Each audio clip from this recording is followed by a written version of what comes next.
Everybody must think that the mafia doesn't exist. That's the main law of the mafia, which has ruled the planet for the last 50 years. However, in the early 20th century, things were nowhere near so. The mafia not only existed, but practically controlled entire cities and branches of people's lives.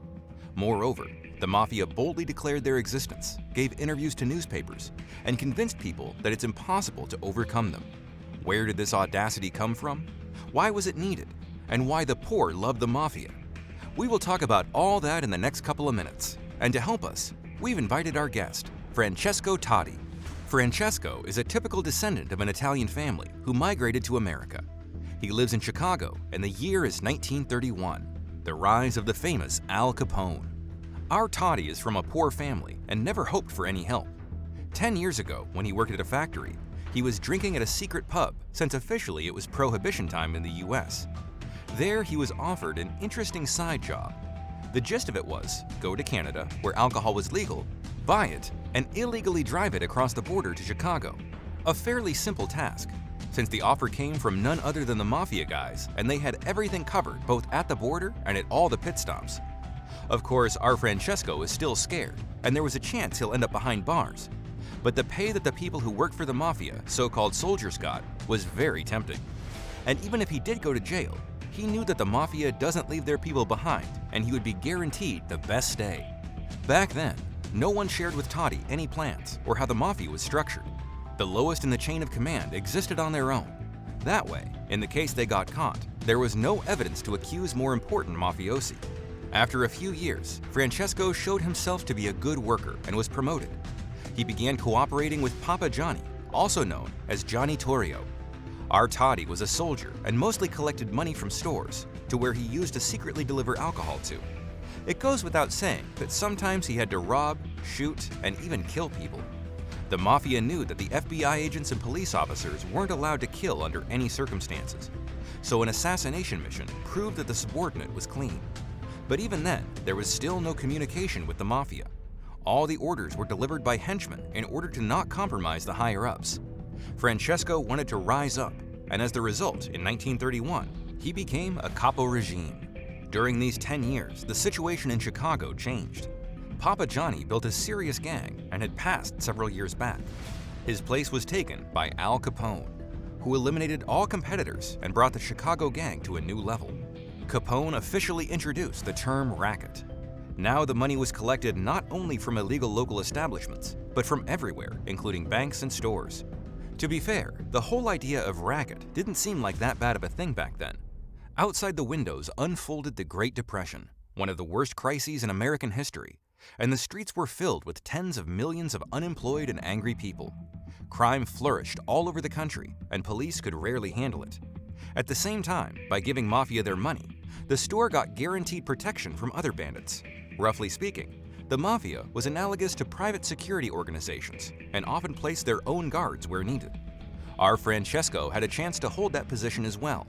But recently, he became the capo regime, one of the highest positions for a regular mortal. Translated into military language, capo regime is something along the lines of mafia captain.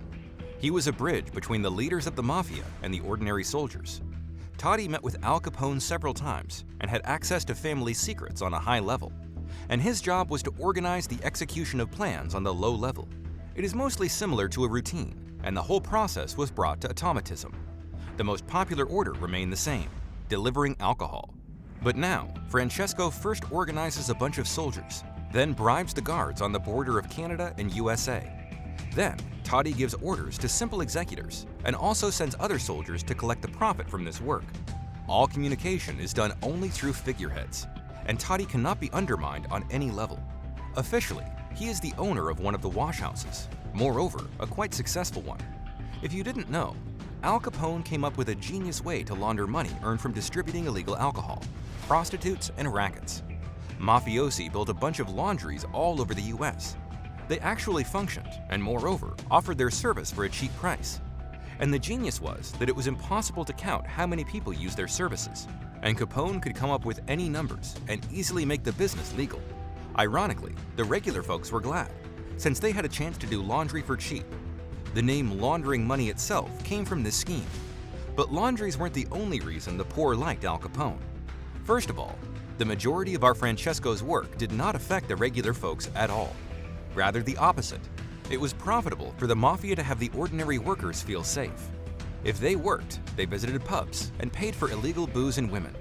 And besides, what would you even steal from a poor person? Pennies were not of interest to the guys. They worked with larger fish. Often, Toddy gave orders to his soldiers to deal with bandits who were robbing and killing ordinary residents of Chicago. The police could take up to several months to solve such cases, and the mafia solved them in hours, which earned them the residents' love. But even that's not all. Supposedly, with the money he makes at the laundry, our Francesco is sponsoring one of the local canteens, which offers free food for the poor. There were plenty of those during the harsh economical crisis in the USA. The order to sponsor canteens was given by Al Capone himself. Firstly, helping the poor is the signature move of Sicilian mafia and Italian mafia as a whole. Secondly, the media had a massive campaign against Al Capone, so he needed to raise his image by any means. In the book called Mr. Capone, written by Robert Schoenberg, he describes dozens of philanthropic acts ordered by the mafiosi bosses. For example, once our Francesco got a truck to gather the belongings of a lady who was evicted from her apartment, rented her a new one, and helped move the stuff. Also, Toddy, under direct orders from Al Capone, blackmailed businessmen and forced them to donate coal, clothes, and other essentials to the poor people of Chicago. In the same aforementioned book, there are testimonials from dozens of witnesses. All of them claim that for the people, Capone was sort of like Robin Hood. Even policemen gladly accepted the mafia's money, since all they asked in return was to break some nonsense laws and no more. The mafia had their own laws and even their own court. A couple years back in 1929, leaders of the largest gangs in the US gathered in Atlantic City and agreed on general rules of the game. Internecine wars ended, and now all the strategic decisions were made by the peculiar Council of Mafia. Our Francesco often received orders from them, and the majority of them were to eliminate particularly violent bandits and mafiosi. Only a couple percent from all mafia operations had anything to do with ordinary people. More often than not, the mafia lived in their own world. Al Capone was co-founder of a sort of cupola, and the entire Chicago followed his orders. Our Francesco has nothing to fear, since even the mayor of Chicago, William Thompson, works for Al Capone and pretty openly supports him. The mafia, incredibly cunningly, exploited the holes in the judicial system of America. According to it, you can't prove guiltiness through just circumstantial evidence and motives. As we had already mentioned, the mafia didn't work in person. They preferred to use henchmen and figureheads. In the end, they got such a complicated chain of command that it was nearly impossible to decipher it, and a paradox occurred. Every US citizen knew that our Francesco Toddy, dozens of others like him, and Al Capone were all part of the mafia. But none of them could be arrested since there was no motive nor an offense. Eventually, the matter became fundamental for the president, Woodrow Wilson himself.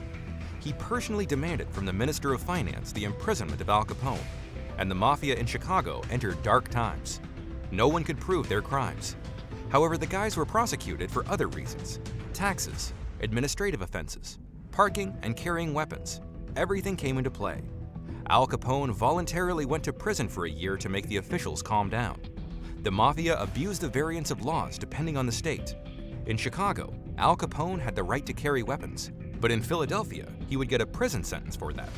So the boss went south, and a policeman, who of course was bribed, locked him up in a luxurious cell where Al Capone spent a year.